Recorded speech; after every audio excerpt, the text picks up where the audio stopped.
आकाश screen visible है?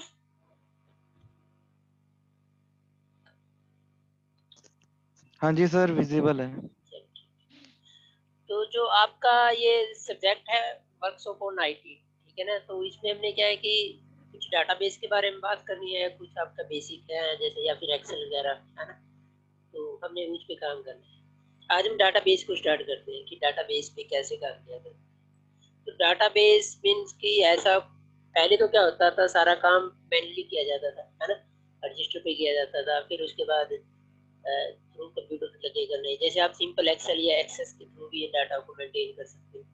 But उस database के लिए कुछ सॉफ्टवेयर पर्टिकुलर बनाए गए हैं, ठीक है ना, जैसे ओरेकल है, DB2 है, SQL सर्वर है, ठीक है ना। तो अलग अलग कंपनियां अलग अलग को फॉलो करती है डाटाबेस को मेंटेन करने के लिए। तो उसकी कुछ बेसिक टर्म है, हम पहले उसके बारे में पढ़ते हैं।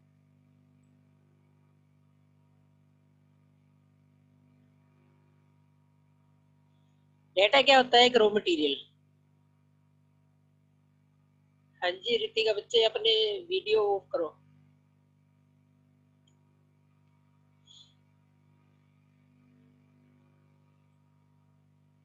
ठीक है ना। डाटा क्या है? हमारा एक रॉ मटेरियल है। जब हमें किसी भी सिस्टम को कोई वैल्यू एंटर करानी पड़ती है तो हम सबसे पहले उसको एक इनपुट देते हैं, ठीक है ना, उस पर हम आउटपुट प्रोसेसिंग करते हैं तो हमें आउटपुट मिलती है। जो आप इनपुट देते हो वो डाटा होता है, एक रॉ मटेरियल होता है, ठीक है ना। यानी कि पहले अगर हम इनपुट देते हैं, फिर उस पर आप प्रोसेसिंग करते हो, फिर उस पे आपको आउटपुट मिलता है। तो 3 प्रोसेस हैं किसी भी सिस्टम में। आप जब हम सिस्टम की बात करते हैं, चाहे वो प्रोग्रामिंग है या डाटाबेस है, या आप एग्जांपल ले लो कि जैसे आपने यहाँ एडमिशन लिया तो पहले आपने आपकी इंफॉर्मेशन वहाँ एंटर की गई, फिर उस पर प्रोसेसिंग हुई, है ना, फिर उसका एक आउटपुट जनरेट हो गया कि आपका एडमिशन हो गया। तो सबसे पहले हमें एक रॉ मटेरियल मिलेगा, ठीक है ना, उस पर उसको हम एज इनपुट यूज करेंगे और उस पर प्रोसेसिंग करने के बाद हमें एक आउटपुट मिल जाएगा। बट रॉ मटेरियल क्या होता है कि उस पर जब तक आप प्रोसेसिंग ना करो वो यूजलेस है हमारे लिए, हम यूज ही नहीं कर सकते। फॉर एग्जाम्पल मैंने यहाँ पर 30 लिख दिया, तो 30 क्या है? एक रॉ मटेरियल है, ठीक है ना। अब मुझे नहीं पता ये 30 क्या है, जब तक मैं इसको एक प्रॉपर इनपुट यूज करूंगा, इस पर प्रोसेसिंग करूंगा, इसको किसी के साथ को रिलेट करूंगा, तभी इसकी वैल्यू बनेगी ना। भाई 30 लिखा है, 30 तो कुछ भी हो सकता है, मार्क्स भी हो सकता है, आपका रोल नंबर भी हो सकता है, किसी पर्सन की एज भी हो सकती है, आपके मोबाइल के 2 डिजिट भी हो सकते हैं, कुछ भी हो सकता है। तो ये अभी सिंपल रॉ मटेरियल है, इस पर कोई किसी को इससे को रिलेट नहीं किया, इस पे कोई प्रोसेसिंग नहीं की गई, ठीक है ना। अब फॉर एग्जांपल मैं इसके साथ लिख देता हूँ एज। तो अब एज क्या आइडेंटिफाई करता है यहाँ पर कि एज 30 है, वो किसी की भी हो सकती है ना। जैसे फॉर एग्जांपल आपकी जब एडमिशन हुआ तो आपका वहां पर अगर एज का ऑप्शन आता है या डेट ऑफ बर्थ का ऑप्शन आता है, वहां से आपकी एज कैलकुलेट हो जाती है। तो वो वहां पर क्या, वो जो नंबर 30 होएगा वो क्या आइडेंटिफाई करेगा कि आपकी एज 30 है, ठीक है ना। तो आपको रॉ मटेरियल पे प्रोसेसिंग करनी है तभी उसका हम यूज कर पाएंगे कहीं पे सिस्टम के अंदर। सिंपल रॉ मटेरियल का कोई यूज नहीं है, चाहे अब किसी प्रोडक्ट की बात की जाए, ठीक है ना, या फिर हम एक एज ए सिस्टम की बात करते हैं कि जो सॉफ्टवेयर का पार्ट है, ठीक है ना। तो क्या है हमारा, तो डाटा कुछ भी हो सकता है, आपका नंबर भी हो सकता है, ठीक है ना, वीडियो भी हो सकते हैं, कोई सिंबल भी हो सकते हैं, इमेज भी हो सकती है। तो ये क्या है कि हमारा डाटा है जिसको हम यूज करते हैं, ठीक है ना। जैसे आपने फॉर्म फिल किया तो आपने वहां पर सिग्नेचर अपना फोटो अपलोड किया था, जैसे यूनिवर्सिटी एग्जाम के फॉर्म पे, तो वो आपका डाटा था, उसको प्रोसेसिंग होगी, तो जब वो कंप्लीट हो गया तो आपका वहाँ पर जो फॉर्म है वो कंप्लीट हो जाता है, प्रोसेसिंग कंप्लीट मानी जाती है, ठीक है ना। तो ये क्या है हमारा, एक डाटा को प्रोसेस करने का पार्ट है कि उस पर 3 स्टेप फॉलो किए जाते हैं, ठीक है ना। डाटा को हम एज इनपुट यूज करते हैं, उस पर प्रोसेसिंग करते हैं और उससे हमें एक आउटपुट मिलती है। ठीक है बच्चे, समझ में आया? हाँ जी, हाँ जी सर, आ गया। है ना। ये सिंपल सी बात है, आपको कोई आउटपुट चाहिए तो इनपुट तो दोगे ही, और इनपुट पे आपने क्या प्रोसेसिंग करनी है वो डिपेंड करता है आपके इंस्ट्रक्शन पे। कंप्यूटर में वर्ड यूज किया जाता है इंस्ट्रक्शन, ठीक है ना। इंस्ट्रक्शन का मीनिंग है कि आप जो उस पर ऑपरेशन करते हो ना वो क्या होगा, ठीक है ना। जैसे आपने ये लिख दिया 2+2, अब 2 और ये 2 तो यहाँ पर इनपुट है, बट ये जो प्लस का साइन हमने यूज किया ना, ये एज ए एक ऑपरेशन है, जो एक प्रोसेस है। जब हमने उसको इंस्ट्रक्शन दे दी कि अगर हमारी दो वैल्यू एंटर होती है तो उसको हमने ऐड करना है, ठीक है ना।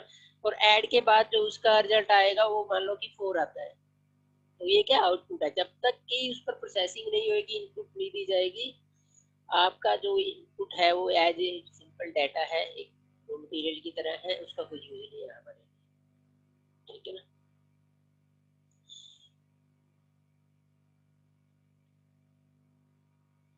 नेक्स्ट है बच्चे इंफॉर्मेशन।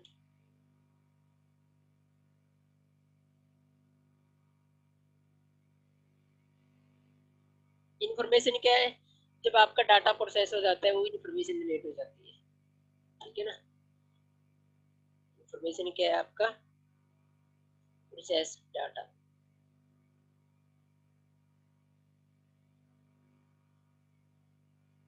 यानी कि जो डाटा हमने दिया है, जब वो प्रोसेस होके एक आउटपुट जनरेट कर देता है तो उसको हम एज ए इंफॉर्मेशन यूज कर सकते हैं, ठीक है ना। इंफॉर्मेशन और डाटा में क्या डिफरेंस है, डाटा तो सिर्फ एक सिंपल रॉ मटेरियल होता है, कोई फिगर है, कोई वीडियो है, कुछ भी है। और इंफॉर्मेशन क्या होता है, जब हमने उस डाटा पर प्रोसेसिंग की है, जो प्रोसेस हो के डाटा आता है उससे हम जो एक इंफॉर्मेशन जनरेट कर सकते हैं।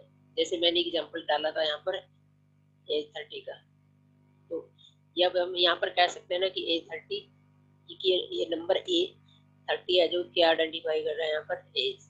तो एज हम किसी मतलब एक इन्फॉर्मेशन हम कहीं पर भी कैसे भी यूज कर सकते हैं किसी पर्सन के रिगार्ड में, ठीक है ना। अब इन दोनों के बीच में डिफरेंस क्या होता है अगर हम डाटा और इन्फॉर्मेशन की बात करते हैं।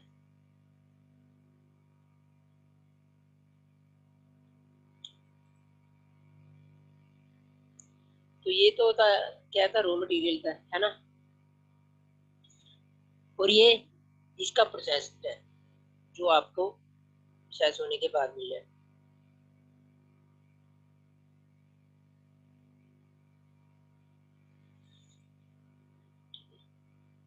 तो डाटा अकेला कभी भी किसी भी बिजनेस के लिए या इंस्टीट्यूट के लिए कोई सिग्निफिकेंट नहीं होता है, यानी कि हम इसको बारे में कुछ कह नहीं सकते जब तक हम इसको प्रोसेस ही ना करें।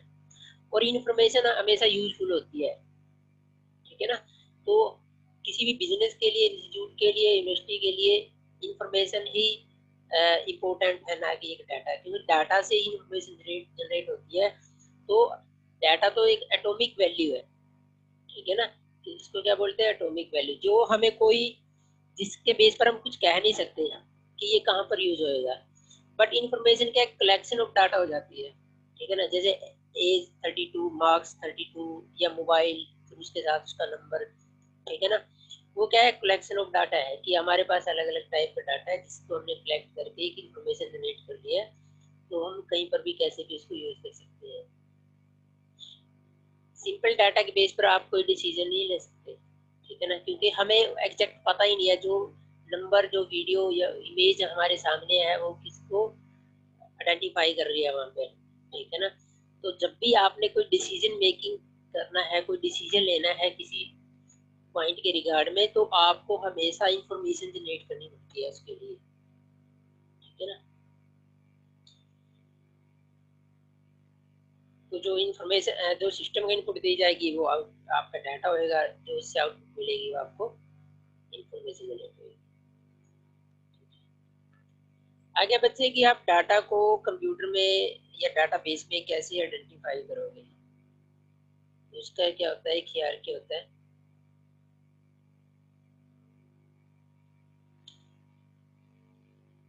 क्योंकि एक हमारे पास एक सीक्वेंस है डाटा को आइडेंटिफाई करने के लिए कंप्यूटर में। तो आपने बीट का नाम सुना होगा, तो सबसे जो स्मॉलेस्ट फॉर्मेट है कंप्यूटर के अंदर वो क्या है, 0 और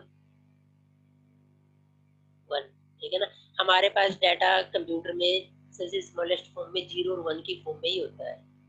ठीक है ना, फिर उसका यूज करके आप उसको बाइट में कन्वर्ट करते हो, फील्ड में कन्वर्ट करते हो, एक एट्रीब्यूट में कन्वर्ट करते हो। वो फिर डिपेंड करता है कि आपने उसको कैसे यूज किया है। ठीक है ना, यानी कि जब आप कंप्यूटर में कंसीडर करते हो ना डाटा, तो या तो 0 होएगा या 1 होएगा।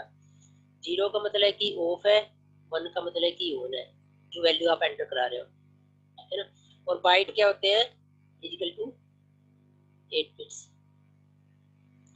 जब हम बाइट की बात करते हैं तो उसमें बिट्स आते हैं, वो कितने होते हैं, 8। वो 0 0 भी हो सकते हैं, वो 1 1 भी हो सकते हैं, वो दोनों का कॉम्बिनेशन भी हो सकते हैं। डिपेंड करता है कि जो वैल्यू आपने एंटर कराई है उसकी वैल्यू क्या होगी वहां पर।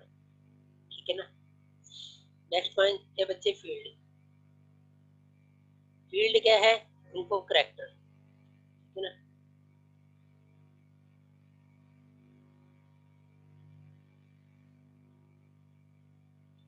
जब हमारे पास नंबर ऑफ कैरेक्टर आ जाते हैं तो वो क्या हो जाता है, फील्ड बन जाता है।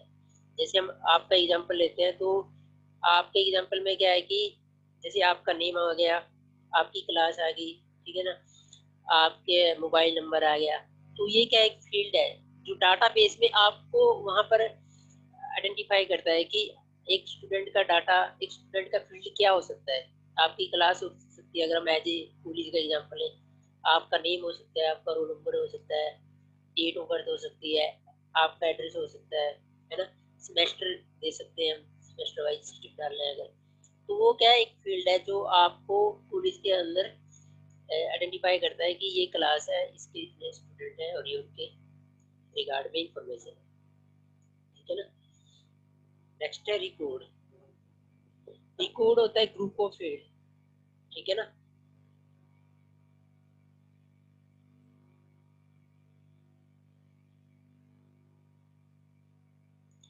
ग्रुप ऑफ फील्ड क्या होता है, जब हम, देखो सिंपल सा एग्जांपल है कि जब आप एक टेबल बनाते हो ना, जो हम जिस सिस्टम पे हम काम करेंगे सॉफ्टवेयर पे, उसमें आपने डाटाबेस जो मेंटेन कर रहे हो वो टेबल की फॉर्म में करना है।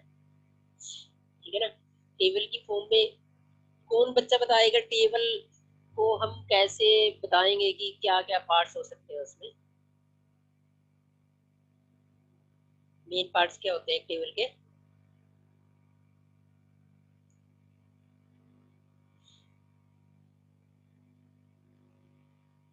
हाँ जी आकाश, क्या होता है टेबल के अंदर। सर पहले उसका टाइटल होगा। अंजलि, आप बताओ बच्चे,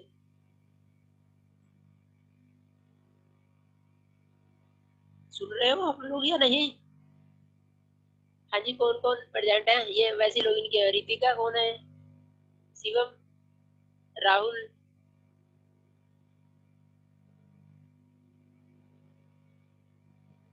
हेलो। Hello sir. हाँ जी सर, सुन हाँ रहे जी हैं। राहुल, हाँ जी सर, बच्चे किसी का जब भी पढ़ाया है समझ टेबल में आया। स्पोर्ट। Yes sir.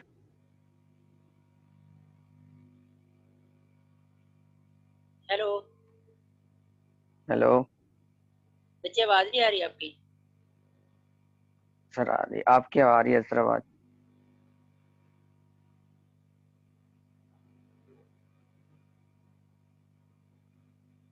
देखो अगर आपने लॉगिन करके छोड़ दिया तो मैंने किसी की अटेंडेंस नहीं लगानी, ऐसे अटेंडेंस नहीं मिलेगी कि आप मीटिंग ज्वाइन करो और छोड़ दो उसको।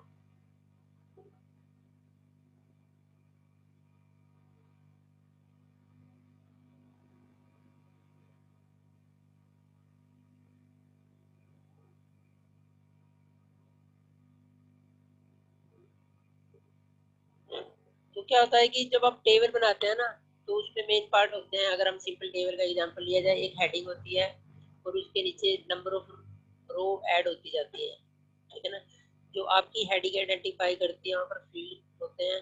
ठीक है ना, और जो रिकॉर्ड आपके आइडेंटिफाई करते हैं वो नंबर ऑफ रोज होती हैं। ठीक है ना, अगर हम एक बच्चे का एग्जांपल है, स्टूडेंट का एग्जांपल है, तो जो उसकी टोटल इन्फॉर्मेशन होगी वो एज ए रिकॉर्ड ट्रीट की जाएगी। टेबल के अंदर, ठीक है ना। जो आपके नेम होंगे, आपका रोल नंबर होएगा, वो क्या होंगे, आपके एट्रीब्यूट्स होंगे, वो आपके फील्ड होंगे, जो जो वो सभी के लिए कॉमन होते हैं, है ना। जैसे जो हम हेडिंग देंगे, रोल नंबर लिख दिया, तो रोल नंबर सभी के लिए कॉमन है, बट जब उसकी value as a record enter की जाएगी तो हर एक की वैल्यू डिफरेंट होएगी, ठीक है ना।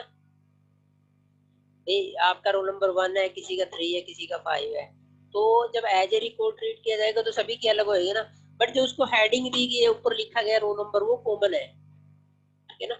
तो दो ही तो मेन पॉइंट है टेबल के अंदर, एक आपकी कॉलम, एक आपके रो। कॉलम आपके हमेशा कांस्टेंट रहते हैं, जो वैल्यू आपने वहां एंटर करा दी। रिकॉर्ड हमेशा चेंज होते रहते हैं, कभी 2 बच्चों का रिकॉर्ड है, मान लो उसमें कभी 20 का है, कभी 50 का है, तो वो क्या हुआ, रिकॉर्ड चेंज होता रहेगा टाइम टू टाइम, ठीक है ना। किसी की वैल्यू आपने एंटर की है, किसी की वैल्यू अपडेट की है, तो रिकॉर्ड हमेशा अपडेट होता है। जो आपके फील्ड है, जो आपके एट्रीब्यूट रखे गए हैं, जो कॉमन पॉइंट है, जो हेडिंग है, वो हमेशा सेम रहती है टेबल के अंदर, ठीक है ना। तो क्या होता है कि ये आपके रिकॉर्ड आइडेंटिफाई करते हैं। फाइल आएगा, नेक्स्ट है आपका फाइल, कलेक्शन ऑफ रिकॉर्ड्स।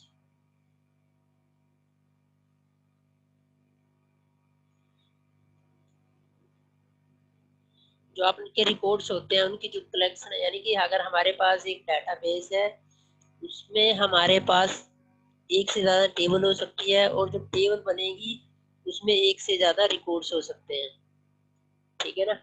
आप डाटाबेस के अंदर कितनी भी टेबल बना सकते हैं, तो एक टेबल के अंदर आप कितने भी रिकॉर्ड एंटर कर सकते हैं, कितनी उसके अंदर हेडिंग एंटर कर सकते हैं। अब जो डाटाबेस बनेगा वो आपकी फाइल्स के बेस पे बनेगा, कलेक्शन ऑफ फाइल्स।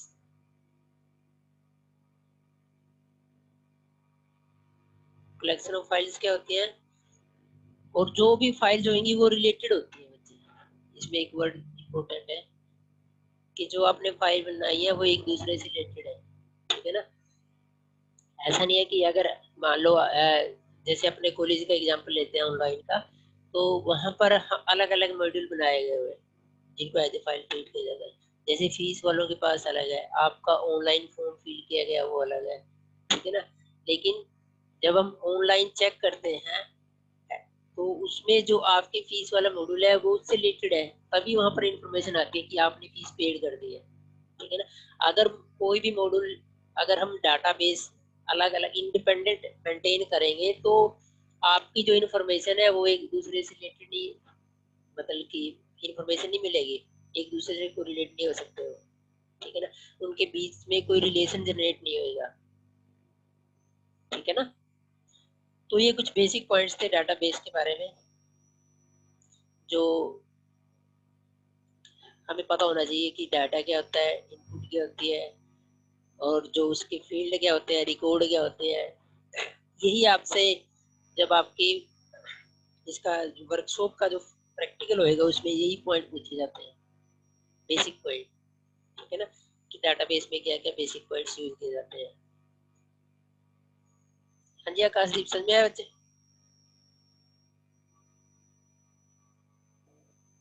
हाँ जी सर, आगे समझ।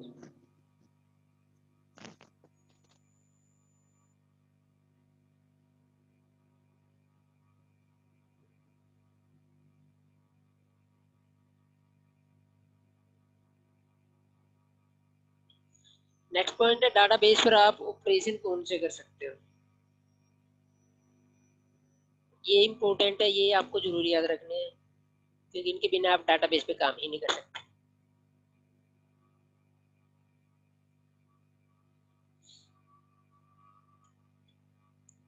सबसे पहले वैल्यू हम इंसर्ट करते हैं। इंसर्ट मीन कि जब आप वैल्यू फर्स्ट टाइम किसी पर्सन का रिकॉर्ड एंटर किया जाता है उसको इंसर्ट बोलते हैं, ठीक है ना। या इंसर्शन प्रोसेस कह सकते हो, एक ही बात होती है। जो आपने टेबल बनाई है एज ए डाटाबेस, तो उसमें जो सबसे पहले रिकॉर्ड एंटर किया जाएगा वो किस प्रोसेस के थ्रू किया जाएगा, इंसर्ट के थ्रू, इंसर्शन के थ्रू, ठीक है ना। ये सबसे पहला वो एक ऑपरेशन है हम जो डाटाबेस पर अप्लाई करते हैं। डाटाबेस आपने बनाया, उसमें सबसे पहले जो एंटर की गई वो इंसर्ट है, सिंपल सी बात है। फिर जैसे मान लो आपके पास एक्सेल में ये टेबल है, तो आपने पहला जो रो में वैल्यू एंटर की है उसको हम इंसर्ट बोलते हैं, ठीक है ना। सिलेक्ट होता है जब आपको डाटाबेस चेक करना है, आपने एक एंट्री की है, 2 की है, 20 की है, अब उसको चेक करना है, वो क्या होता है, सिलेक्ट प्रोसेस, कि हमने सिलेक्ट के थ्रू प्रोसेसिंग करनी है ना, यानी डाटा को रिट्रीव करना है, चेक करना है। आप बैंक में जाते हो, उनको बोलते हो कि मेरा ये अकाउंट नंबर है, तो वो जो उस टाइम प्रोसेस करता है ना उसको सिलेक्ट बोलते हैं, सिलेक्शन प्रोसेस, कि उसने अपने सॉफ्टवेयर पर आपके जो अकाउंट नंबर है उसकी इंफॉर्मेशन एंटर की और आपकी सारी इंफॉर्मेशन डिस्प्ले हो जाती है, ठीक है ना। अगर वो आपका पर्टिकुलर अकाउंट एंटर नहीं करता है वहां पे, तो प्रॉब्लम क्या है कि दुनिया भर का डाटा होगा उनके पास, ठीक है ना, तो वो सारा दिखा देगा, फिर उसमें से आप वाला अलग से निकालना पड़ेगा। तो सिलेक्ट में क्या करते हैं हम, एक पर्टिकुलर पर्सन का डाटा डायरेक्ट एक्सेस कर सकते हैं, ठीक है ना। अपडेट कर सकते हो बच्चे, जैसे कोई भी वैल्यू अपडेट करनी है तो उसको अपडेट प्रोसेस बोलते हैं, ठीक है ना। जैसे आपके एग्जाम का एग्जाम्पल ले लो या आपके बैंक के अकाउंट का है, जैसे फॉर एग्जांपल हर महीने उस पर इंटरेस्ट लगता है, तो जो आपकी अमाउंट होती है वो अपडेट होती रहती है टाइम टू टाइम, ठीक है ना। डिलीट कर सकते हो, किसी का रिकॉर्ड आपने डिलीट करना है तो डिलीट प्रोसेस होता है, ठीक है ना। सॉर्टिंग कर सकते हो, डाटा को आपने एक सॉर्टिंग की फॉर्म में डिस्प्ले करना है, जैसे एक रिपोर्ट जनरेट करनी है तो वो सॉर्ट होनी चाहिए, क्योंकि वैसे तो जैसे किसी की एंट्री कहीं पर हो सकती है, किसी की कहीं पर, है ना। तो अगर उसको आपने जैसे अकाउंट नंबर के अकॉर्डिंग सॉर्टिंग करनी है, नेम के अकॉर्डिंग सॉर्टिंग करनी है, डेट ऑफ बर्थ के अकॉर्डिंग सॉर्टिंग करनी है, तो वो आपकी सॉर्टिंग प्रोसेस होता है, सॉर्ट प्रोसेस बोलते हैं उसको, सॉर्ट करना डाटा को। वो असेंडिंग भी हो सकता है और डिसेंडिंग भी हो सकता है, ठीक है ना।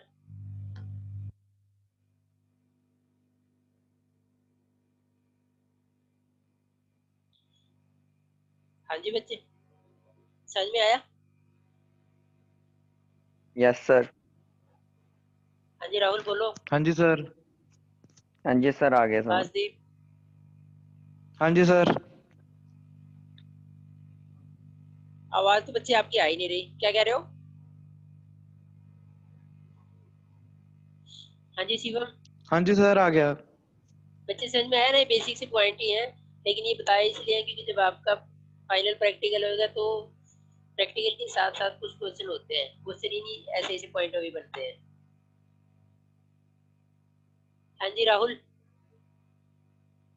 हाँ जी सर, आ गया समझ। रितिका। आकाश तो चलो बोल रहा है। Yes sir. बच्चे आप, मैंने पहले आपको इतनी बार बुलाया, आप क्यों नहीं बोले? सर बीच में और ही बच्चे बोलने लगे थे, मैं बोल रही थी लेकिन आवाज नहीं आ रही हाँ थी। आवाज की मुझे तो किसी से सुनाई नहीं दी। समझ में आया हाँ ना? जी। Yes sir. पहले कंप्यूटर पे काम किया हुआ आप लोगों ने? बेसिक आता है? No sir. इतना तो आता ही होगा, बीकॉम हाँ किया जी, आप लोगों थोड़ा ने। बहुत तो आता है। हाँ तो अभी ना एक दो दिन में हम जो डाटाबेस में कैसे डाटा हमने जनरेट करना है, उसमें जो ये मैंने ऑपरेशन बताया ना, आपने यहीं पे काम करना है सिर्फ, ठीक, ओके सर। ठीक है ना। जितना आपको तो काम होएगा हमारा, वो डाटाबेस के ऑपरेशन होता है सारा, यानी कि आपने ओके। डाटाबेस को मेंटेन कैसे करना है, हैंडल कैसे करना है, ठीक ओके है ना। सर। पहले आपको जनरेट करना आना चाहिए, फिर हाँ आपको उस पर जी। प्रोसेसिंग करनी आनी चाहिए। फिर डाटा को ठीक। जैसे कोई इन्फॉर्मेशन आपसे, जैसे फॉर एग्जांपल आप फीस वाले काउंटर पे जाते हो तो उससे पूछते हो कि हमारी फीस कितनी पेंडिंग है, कितना हमने पे किया, हाँ ये जी। हुआ ना, तो वो हाँ डाटा जी। को रिट्रीव करता है, जो सिलेक्शन वाला मैंने प्रोसेस बताया, या आप बैंक में जाते हो, ठीक ठीक। है ना। तो आपको सिर्फ डाटा जनरेट नहीं करना है, उसको मेंटेन करने भी आना चाहिए। और ये ओके सारे सर। बेसिक पॉइंट है, जब आपका फाइनल वाइवा होएगा तो यही पूछेंगे कि डिफरेंस क्या होता है, ओके सर। ठीक है ना। Thank you sir. एक मिनट रुको बच्चे, मैं आप लोगों की ना अटेंडेंस ले लेता हूँ। एक अपना ना, जब आप ज्वाइन करते हैं तो नेम के पीछे ना रोल नंबर लिख दिया करो, क्योंकि वैसे तो शायद दो सेम नाम के बच्चे ना हो, क्योंकि अगर कोई सेम नाम के बच्चे हैं तो प्रॉब्लम हो जाती है, पता नहीं चलता कि कौन सा बच्चा ज्वाइन किया तो किसने नहीं।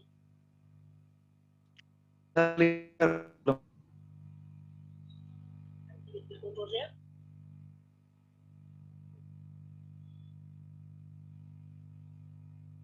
ठीक है बच्चों, कल 9 o'clock